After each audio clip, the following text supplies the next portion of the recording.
I'm not going to say anything about insecurity or the way to end insecurity or whatever it is. No.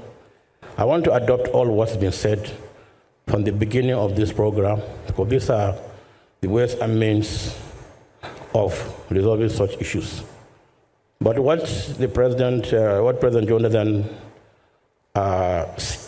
said, I was expecting him to make a very strong comment about how he really dealt with the issue of Boko Haram, which he used both the military and myself and other stakeholders. But maybe he decided not to, because a book is coming after that from him on how I dealt with Boko Haram issue. And let me also correct you, like I am happy to hear that the Boko Haram is not really Boko Haram, that's not their name. I'm glad to hear that from somebody who is not me.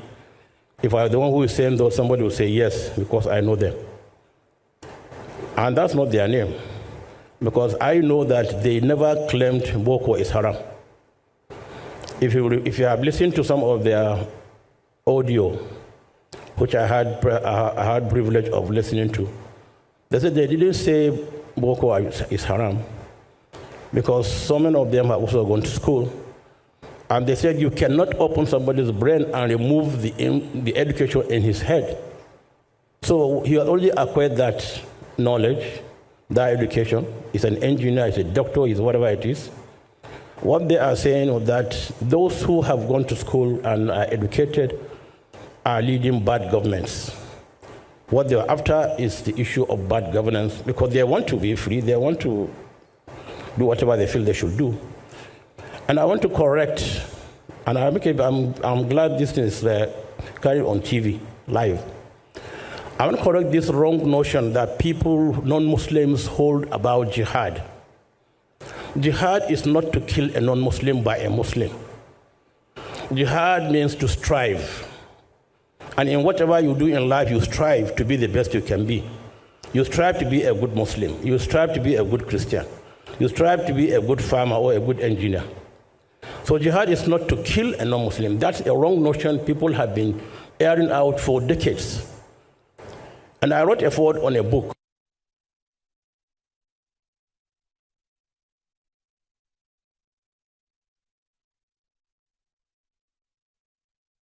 Across the world, published by the King of Jordan.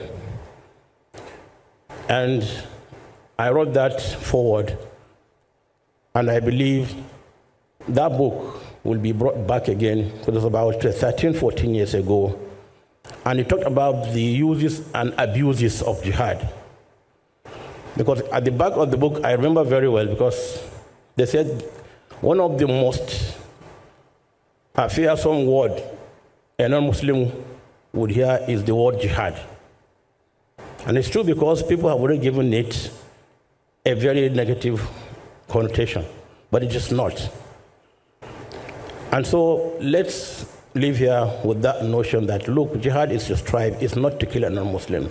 Because as we know as Muslims, it's in the Holy Quran, you cannot take somebody's life without due process. You cannot kill somebody. Because they said to kill a life, take a life or kill somebody, it's like taking the whole of humanity. That's without being following due process. But these are things that scholars will talk to you about. So let's live here with this notion that jihad is not to kill, because we are living peacefully with one another. I'm a Muslim and I know I'm a Muslim. If you're a Christian, you know you're a Christian. Then when we understand one another, we are better equipped to deal with one another. Because I know who you are, you know who I am. There's nothing you can do to me. There's something I can do to you. Understanding is the most important thing. We understand one another and live peacefully in this country. In my village, when I was growing up, we had a policeman, very tough, and they always give him a very difficult investigation to carry out. And when you go to him to beg, he was an illiterate, he never went to school. And when he wanted to show you that he's a no-nonsense man, he would say, my duty must be due. So my duty must be due. Your Eminence, my duty has been due. Your Excellencies, for me, it's really a great pleasure to be here. When General Rabo asked me to write the foreword to his book, I was extremely pleased. And I did not lose time at all to do it. And as I said, partly in my foreword, this is the first time we are getting an insider, an eyewitness person to say it as he sees it, as he knows it, as he understands it about Boko Haram and the situation of insecurity we have been in for over 15 years with 4 administrations.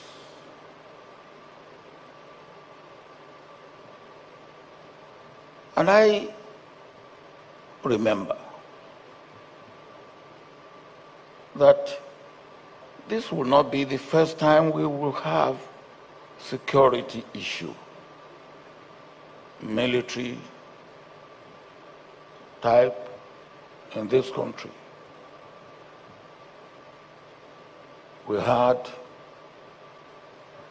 a little bit not so militant before independence, but after independence, we have the thief riot. We had also the civil war and what you may call the pre-civil war. But the civil war lasted 30 months. And it was a great security situation for Nigeria. A situation that really nearly broke up the country. But it took us 30 months. And here we had Boko Haram. When in 2011, I went to Maiduguri to try and find out, after Boko Haram has attacked the UN office here in Abuja, if there's Boko Haram, what was it? Who were there? What are the objectives? What do they want? How can we satisfy them?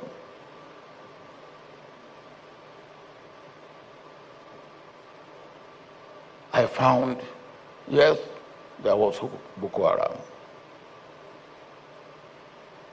I found they were not really aiming for anything political, nor anything seriously religious.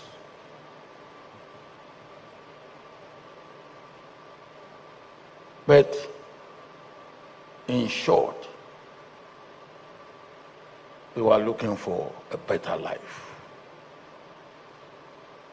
And any other thing attached to that is a better life for them. Have we understood that? If we have we taken the steps that we should take? If we have, why are we, after 15 years, Boko Haram is now virtually becoming part of our life. Should we accept that? If we should not accept it, what should we do? How much do we know? Even from the other side and from this side, have we been active enough? Have we been proactive enough? I think we have to ask ourselves the necessary questions to be able to deal with this thing that is now becoming a monster within our country. And that was why I was very anxious, if I can put it that way, and I was delighted to write the foreword. And having written the foreword, I thought my job was done. And then General Rabo came and said, I have to be chairman. And I got a message, very clear message to General as a colleague. I said, are you not asking for overkill? If I have written the foreword, for me to come up and be chairman again, can you help me out? And I thought, I wrote the message in such a way that I would get excused. Then he came back. He was even stronger in the demand. And I said, well, I won't disappoint a young colleague. I will be.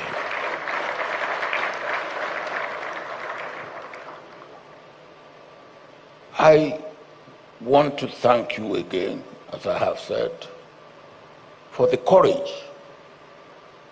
Because you need courage to write the type of book you have written. And I also see, and you mentioned it in the video that we saw, that interrogation will be a strong word, but that's the word you use. Shouldn't we examine our past?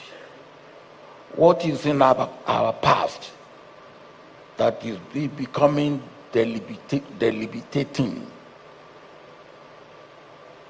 destructive to our present and obviously to our future? And I believe that is what you have tried to do in your book. There is normally the tendency, don't talk about it, let's leave it. And I believe that we must get out of that culture. Let us see it as it is. The history, the life of any nation, any family, any institution has the good, the bad, and the ugly. What is important, and our Master of Ceremony and Mistress of Ceremony made that point, is let us have it, let us look at it, and let us think about it. And when we have to find solution, we may even look beyond what we can see. Let us think beyond what is available. And I think that is what you have done here. And I will urge and appeal that those who have things to say about this particular issue of Boko Haram, we don't even know where Boko Haram stops and banditry starts and kidnapping begins. they are all mixed together. We can't go on this way. Surely we can't. And something must be done. And the beginning of something being done is this book, Scars, Nigeria's Journey and the Boko Haram Conundrum. I hope and I appeal that those who have things to say, who know things that we should know, come up. And by the time we put, even those who have been on the other side, who have been part or supporter of Boko Haram, for whatever Boko Haram is, let them write, let them speak up. And that way, we will be able to find solution to this ugly problem, which cannot continue to go without bringing it to an end.